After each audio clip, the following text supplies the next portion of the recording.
Hello, and a very warm welcome to today's show entitled Virtues, Values, Ethics and Morality. My name is Magela Pillay, and it is my honor to introduce to you today Sister Denise, who has been practicing Raj Yoga meditation with the Brahma Kumaris for several decades. Sister Denise, very warm welcome. Thank you. The format of today's show is the Socratic method, and for those of you who do not know what that means, I'll tell you.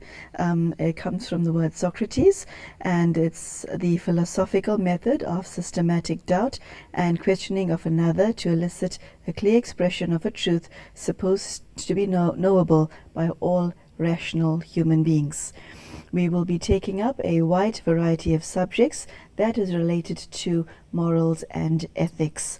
We will also be questioning some of the world's conventional views on these matters, and we will analyze and dialogue today's topic as well as other topics in order to gain a greater insight and uncover new foundations as to how we formulate our value systems. And we see that in the world, everyone is concerned about doing the right thing, but paradoxically, people keep on making wrong decisions, which leads to more sorrow. So, Sister Denise, once again, very warm welcome to today's show. Thank you. The topic that I'd thought of taking up today was that of the origin of virtues. Now, on a different day, we will look at the definition of the other topics, but let's look at your definition of virtues. How would you say this differs from values, ethics, and morals? It's interesting. Most people think values, virtues, ethics, and morality is all the same thing. But I've thought about this at great length, and I find that virtues are really substantially different from ethics, morality, and values. The virtues originate in the divine, in God. Virtues are qualities that are universal. They are not decided upon by people.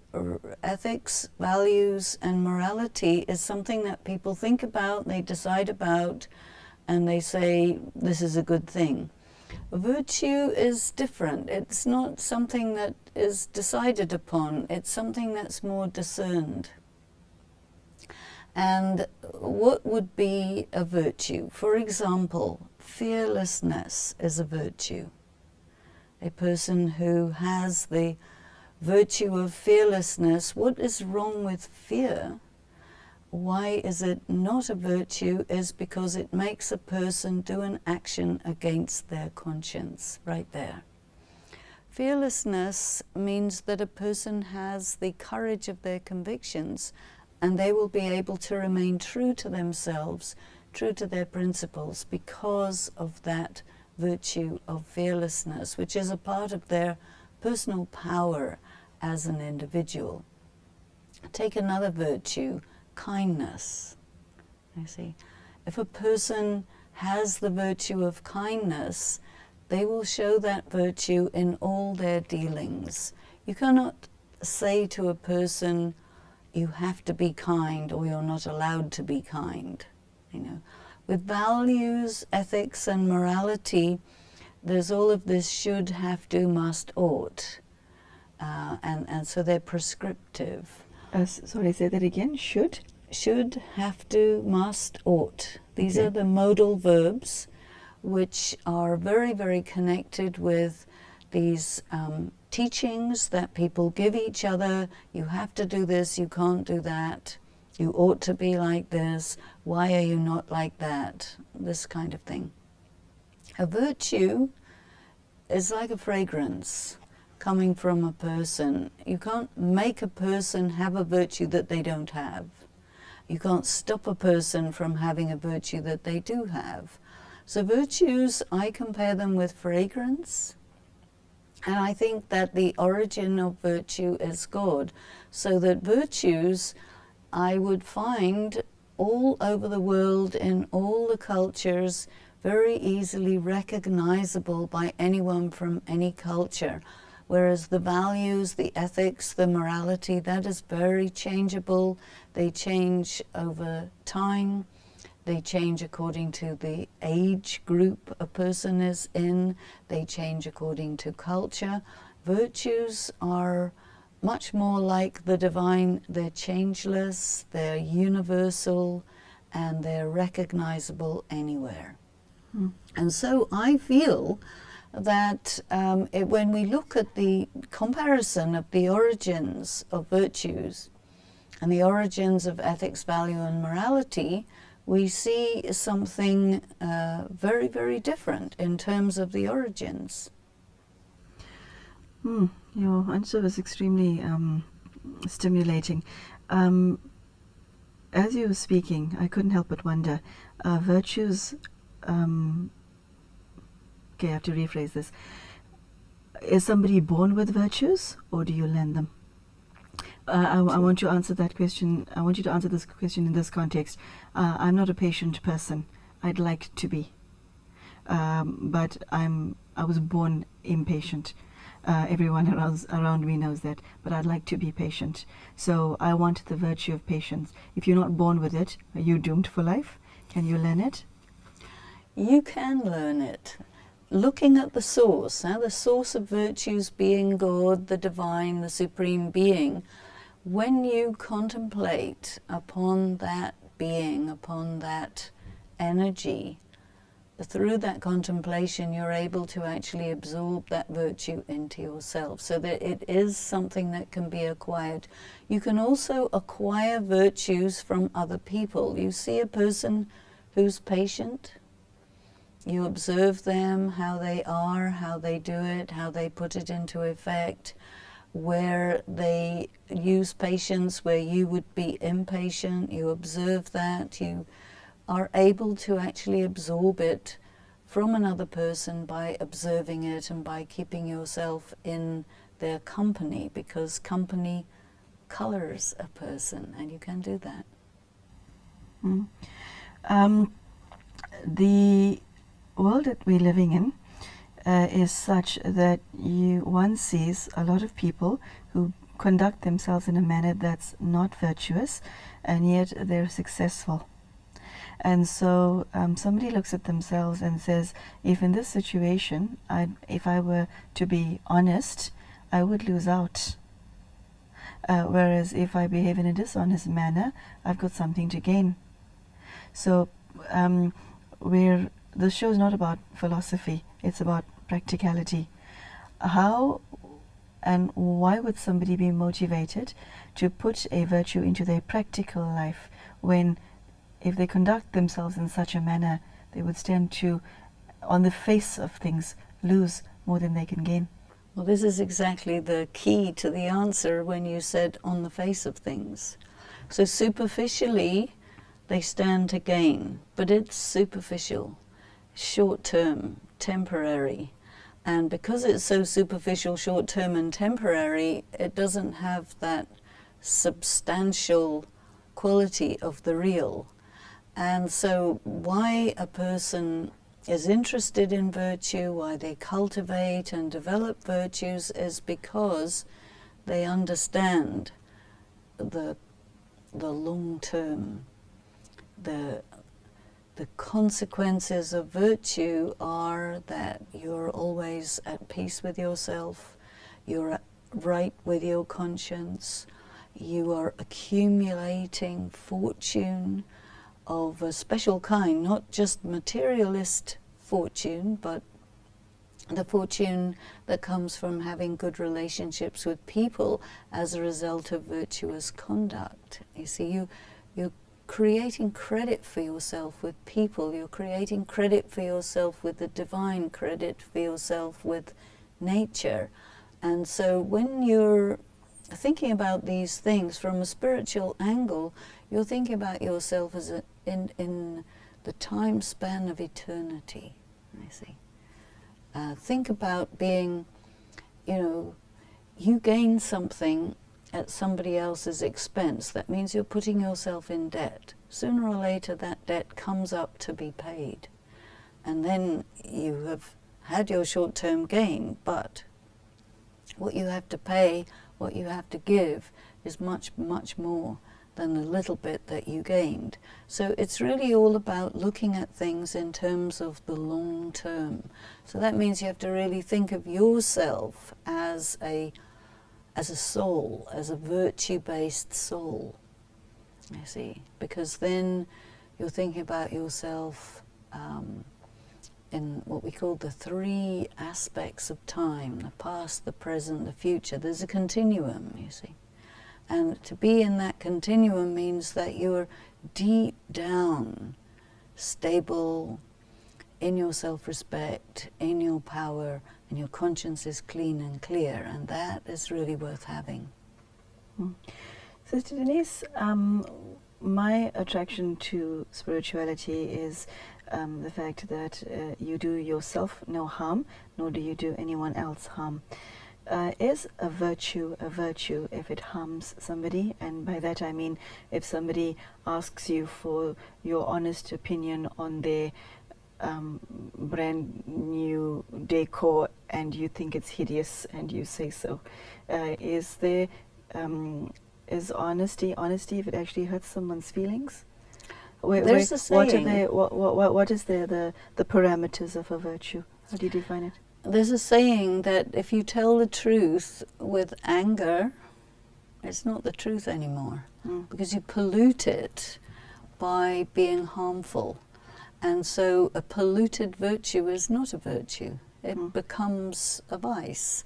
And so people have different criteria for the word honesty. And honesty is a word that's very much connected with ethics, morality, and values, because someone's definition of honest can vary enormously from somebody else's definition of honest. So I would say that when we're looking at the word honesty as a value, an ethical principle, an aspect of morality rather than a virtue, then we have to also look at, okay, what are the foundation principles of my criteria for values, ethics, and morality? When we're looking at virtue, then it's something different. I would say that being real is a virtue. Being honest is a value. And we will have to spend some time looking at values based on materialistic criteria, on particular criteria of particular religions, and then values based on the principles of spirituality, which is another whole discussion. And is there a place in this day and age for virtues? It's not if you look at how an individual lives his or her life, he gets up in the morning, tends to himself, tends to his family, gets himself to work, goes about his day, and the vast majority of people on the planet do not think or spend that much time looking at themselves or this entire subject of virtues and values. Why has virtues become important suddenly, that there's a need that you and I have to have this discussion? What is its relevance in this day and age? The word virtue is an old-fashioned word. The word virtue, we tend to associate it with Puritanism, this kind of thing. And people don't use the word virtue much these days at all. But I'm very keen on the word virtue because of its similarity with flowers, with fragrance, with beauty, with naturalness, with something that is quintessential in nature, and something that corresponds to an ideal which is outside of the variation of all the values and morals that are being touted at this time. And because virtues are of an original nature rather than a temporary nature, I think that we need to try and bring them back into fashion, as it were. Yes. And this is why. It has gone out of fashion, hasn't it?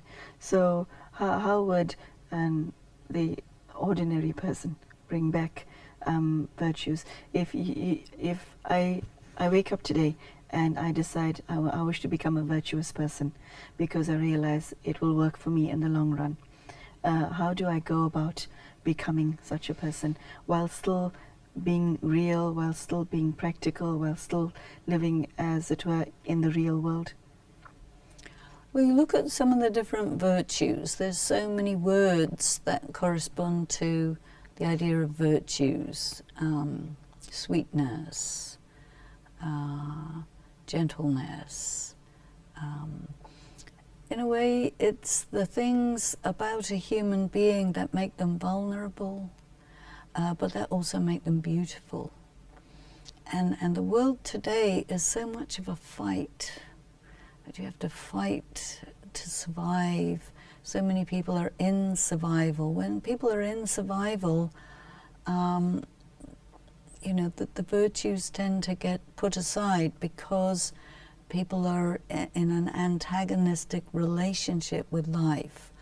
Virtue brings you into a relationship with life that corresponds to something fragile, like a primrose, you know, a very small flower, very beautiful.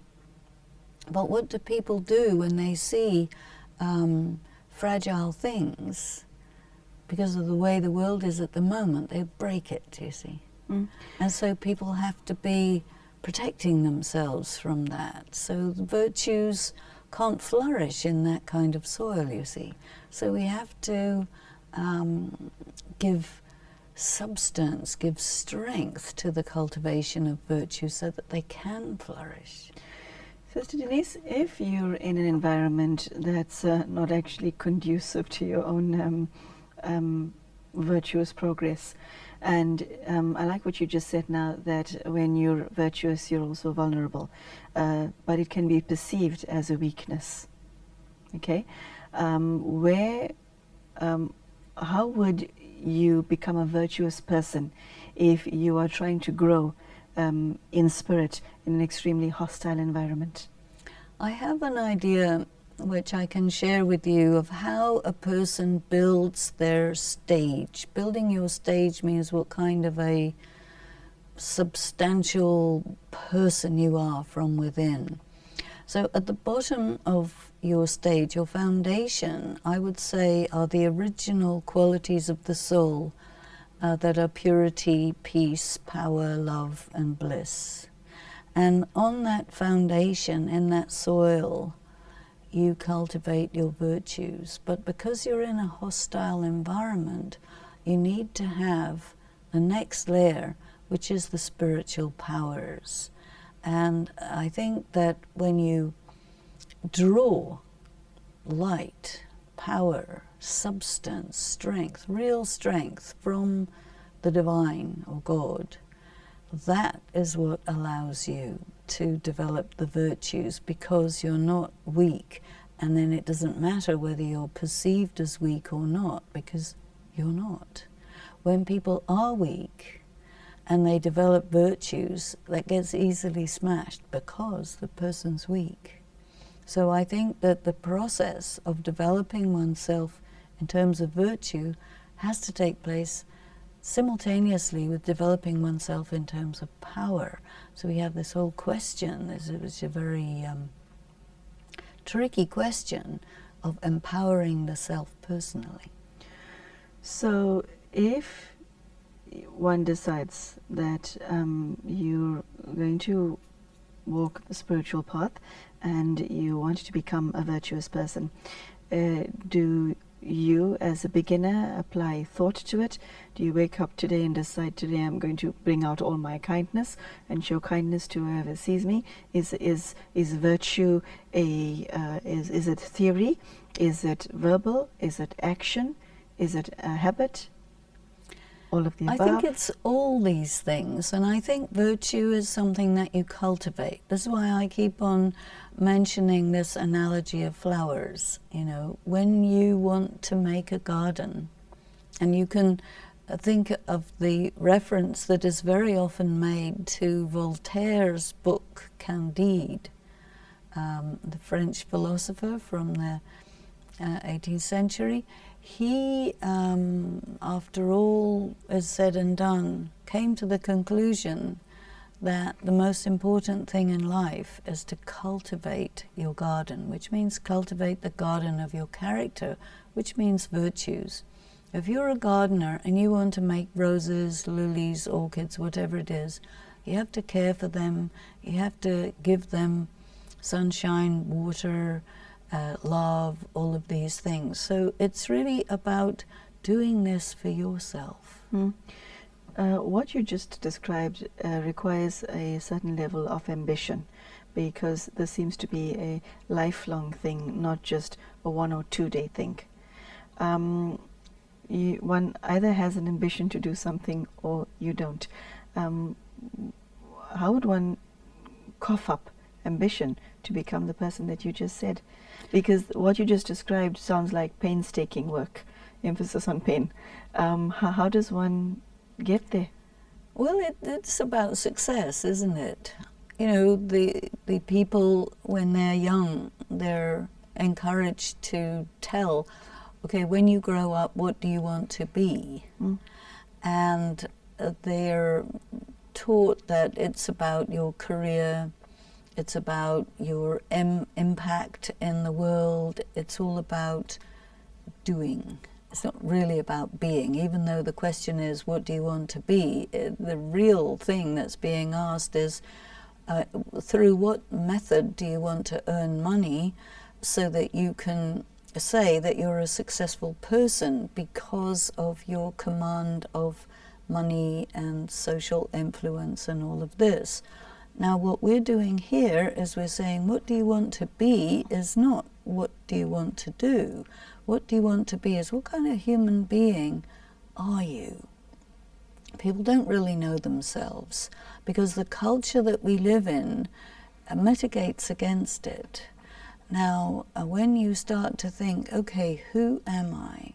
What kind of person am I? That really brings you back to the values, the virtues, the qualities of spirit that you express when you are conducting your affairs and you're interacting with people and so on. What quality of person you want to be? A high quality person, a good person, a person who is very happy that they are themselves, you know, which is a new way of thinking because it's so different from the materialist view that, well, you have to, you know, if you don't do something that's financially rewarding, then you don't have any value as a person. And we're really challenging that idea. Sister Denise, say in case you encounter a person called Deborah, who is an exceptionally angry person, but she's watched the show and she's now inspired to become somebody who's peaceful. And peace is a virtue. But the compulsion of her anger is such that it just explodes out of her, usually at the most inopportune moments. So simply a decision to be a virtuous person is not enough. It can't possibly be enough because most people want to be good. Most people want to do the right thing. Most people want to uphold the best in themselves. And yet they find that their own personalities and their own dark side overshadows or is a kind of like a backwash and pulls them in the opposite direction. Definitely. And so they lose the battle within. How does one win that battle? Well, we embark upon the work of cultivating oneself. You see, I am a work in progress. I am the most important thing. You see, the culture that we live in says, don't be selfish, right? The messages that we get, which is why I have a real issue with conventional ethics, morality, values, because these approaches that we're surrounded by mitigate against a person developing themselves as a fundamentally virtuous person. So when you want to do this, it means you're in many ways up against a current that is, that the world is moving in this way and you're going in a very different way. And say you are an angry person. Well, how did that anger come in? That anger came in as a reaction to all sorts of hurt that you experienced. Anger is not a fundamental quality. It's something that is a secondary emotion that is provoked by some damage that you were subjected to. This is why a person is angry. And then you have to go deep and deep and deep and see, okay, what is it that you are so angry about? Very often people don't even know. So they have to do a lot of deep inner work. And when they do that, then they also start to discover these foundation principles of purity, peace, power, love, and bliss that are just wiped out, empty. They're devoid of these fundamental powers. And so they begin to realize, no, I have to build myself up by building these up. And where do I get these from? The source of those is the Supreme Being. Without communication with the Supreme Soul, you cannot get strength. And without strength, you cannot make virtues. It doesn't matter what you do. It won't make any difference. But what you make yourself, what you absorb into yourself, that's what gives you the ability to actually cultivate your garden. It sounds that like someone has to be extremely motivated to pull off what you just described, because none of that sounds remotely easy. Because what would you say to that for somebody who has tried to be peaceful but abandons it because it's so difficult? What would you say to that person? Well, they say easy come, easy go. So things come easily, they go easily. But someone who, systematically gives attention to themselves, to make themselves into something that they are really proud to be, of course it's not easy. Nothing worthwhile is really easy. I mean, when I started to study Raj Yoga, which is the spiritual practice that I do with the Brahma Kumaris, the reason I did it is because I heard it was difficult. Because I thought if it was easy, it's not worth it. Because if you want to be expert in something, you have to be prepared to put in effort. You have to be prepared to put time on a daily basis, and with that time and effort you will surely become skilled. It's a matter of doing it regularly and working on it. Okay, I think that's all we have time for today. Thank you, Sister Denise, for an exceptionally stimulating conversation, discussion. I hope you enjoyed this as much as I did. And what we would like to see you do is to take this conversation further to where you live, to the people around you, and see if you are also interested in finding out what the origins of virtues are. Thank you very much for joining us today, and goodbye.